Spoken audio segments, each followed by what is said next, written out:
LA County fire crews continue to extinguish the fire. There is no threat to our inmate population. In the abundance of caution, the mobile ranges across the county have been temporarily closed while we assess the situation at the Pitches Detention Center and the trailer there. Sheriff's Arson Explosive Detail are on scene and will fully investigate the origin and the cause of this fire.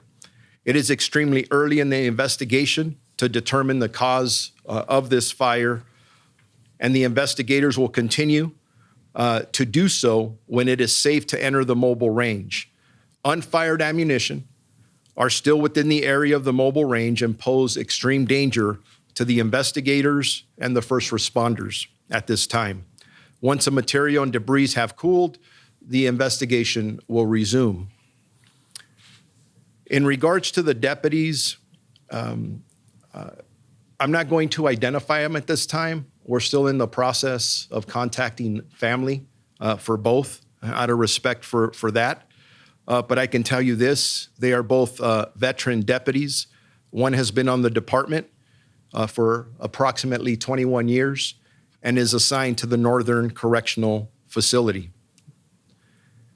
The other is assigned to Sylmar Court, and he has approximately 17 years of service. And with that, I am going to introduce the Deputy Fire Chief for LA County. Thank you. Thank you, Sheriff. Thank you, Sheriff. This morning at approximately 9:30, LA County Fire Department received a report of what initially came in as a shed fire at the North County Correctional Facility in Castaic.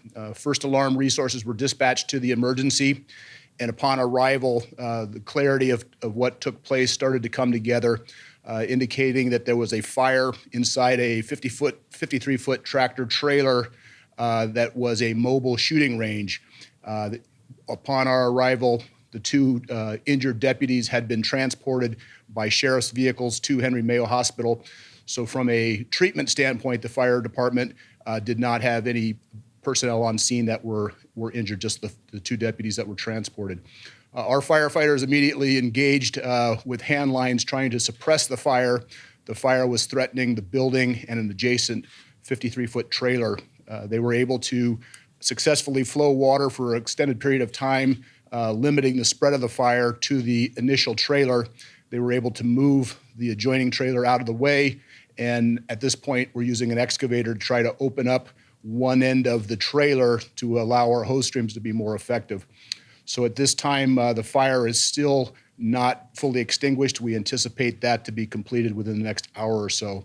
At this time, there are no reports of additional injuries on scene. The firefighters are all using full protective equipment. And as Sheriff Luna spoke of, the concern would be for any unexploded ammunition, ensuring that our personnel and surrounding supporting personnel are not injured as we continue to suppress this fire and then move into the investigation phase. So with that, I'll pass it on to the next speaker. And with that, I'd like to introduce Dr. Louis Mark Contreras. Thank you. Thank you. Good afternoon and welcome, everyone. My name is Dr. Louis Mark Contreras. I am the trauma surgeon today and also the chief of the medical staff for Henry Mayo Hospital. First and foremost, I would like to give our thoughts, in the hospital give our thoughts for the injured officers, their families, and their colleagues in this difficult time. As of 10 o'clock this morning, we did receive and can confirm 2 officers that were injured in this accident.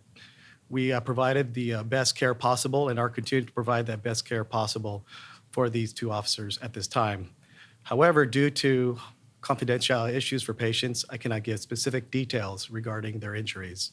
But rest assured, we are providing the best care possible for their speedy recovery and treatment. Any questions? I can't give any details to that. You can give their first. They're stable, but in critical condition. Are they expected to survive? I can't answer that question. Are we talking injuries that were sustained as a result of fire or fragmentation? That is correct. These are injuries related to the accident, which are typically burn injuries.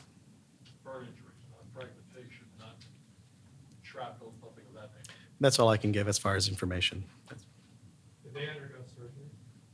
No.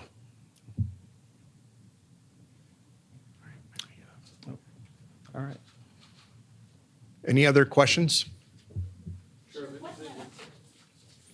I'm sorry, can that's what's under investigation. We want to know. Obviously, number one, we don't want this to happen again. So we need to know why it happened and get to the bottom of it so we prevent it from happening again. Initially, there were reports of an explosion. I'm sorry, sir. Initially, there were reports of an explosion. The question is that initially there were reports of an explosion. We haven't received that, but honestly, we do not know at this time everything that happened. Our arson investigators will be investigating everything from A to Z, and we'll figure it out. Right now, the injuries, though, are consistent with a fire. Were the deputies actually engaged in using the range, putting rounds downrange at the time of the fire and explosion? Or were they merely inside and some other cause sparked this fire and or explosion? All excellent questions. Will be part of the investigation. Remember that the two individuals involved in this are the ones that need to be interviewed, and our priority was to get them the appropriate health care as soon as possible. Were they the only deputies inside the range at the time? They were, as far as I know right now, and that could change, they were the only two that were inside the trailer at the time that this occurred. Were other deputies standing by? Were they going to go on in, take part in qualification or whatever they were going to be doing on that indoor range? We're still looking at that. Are they both range officers? One is not. Was the training underway at the time, Sheriff? Question. Training exercise underway at the time that this happened? I would say yes. Our deputies all qualify once a quarter. So you have continuous qualifications of firearms throughout the entire county of Los Angeles. So you had one deputy who was qualifying at the time that this incident occurred. Any idea what he was qualifying with? Was it a handgun, shoulder weapon, less lethal rounds, so we know? Those are the things that we're still looking at. Sheriff, most people think of a firing range as being an outdoor venue. I'm not familiar with an indoor mobile firing range. Can you explain what that is, and is that what you typically use in the sheriff's department? We have both. We have outdoor ranges, and then for our department, because it's a large department that's spread out across a large geographical area, we're fortunate to have these semi-trailers that are placed throughout the county. And each trailer typically has two firing lanes within them. That's the trailer that this incident occurred in. Sheriff, is your understanding that when a training exercise is going on in one of these trailers, if the doors are locked and if they're locked inside, were these deputies locked inside? If I answer that, I'm presuming it was, but that is part of what we're looking at. Until we interview everybody, we'll know exactly what happened. We just don't know that at this time. Does Did that any mobile facility have any ammunition ammunition that discharged? was inside or was stored there? Because here we're talking about, he's qualifying, he's got rounds, a box, 50 rounds, a couple of magazines, that's fine. But are there rounds and other equipment that is stored inside that range that might have gone off as well for some reason? There is absolutely that possibility, and based on what our partners at the fire department say that they're still dealing with ammunition, I'm going to speculate that the answer to that is yes. Did any ammunition discharged? It, Did any of the ammunition due to the fire explode? Yeah, we're still looking at that. Again, we're just several hours after. We don't know. Remember, we're dealing with, and I'm not the firefighter here, and you can help me out if I get myself in trouble, but we're dealing with an active fire, a very intense, hot situation. So until we can get in there and we can find out exactly what happened, then we'll be able to answer a lot of the questions that are being asked. All great questions, we just don't know yet. Sheriff, were these deputies from the Special Enforcement Bureau training? No, they were not. Sheriff, I'm not sure if this is appropriate for you or the deputy chief, but Chief, you were talking about how it's still burning. What sort of materials are inside to cause it to burn for so long, in addition to the ammunition that you alluded to earlier? Let me try and answer that, and if I'm wrong, you jump in. Until we get in there and we find out exactly what is burning, we won't be able to answer that question. In the trailer, There's usually 2 firing lanes. Highly likely there was ammunition in there. There's usually some electronics that are there at the very back. Some other equipment, safety equipment that's placed in there. And I believe some rubber foam type like material, but I feel more comfortable when we get in there and we're able to answer that question. Did I miss anything? Abundance of caution, are you going to be stopping the use of these mobile ranges, at least until the investigators determine what happened? Yes. I've ordered all of them to be closed until we evaluate exactly what happened. I don't want this to happen to any of our employees. Again, May I follow up on the rubber foam that's inside? What is that used for, and is that contributing to the continuous burning inside as well? and I did say rubber foam. I'm not exactly sure that's the exact composition of what's in there. But I don't know if you, again, not knowing what is exactly in there because you haven't been in there, I don't know if you can answer that. Well, I think it's the soundproofing. Obviously, if you're discharging a weapon inside of a closed container, there needs to be soundproofing.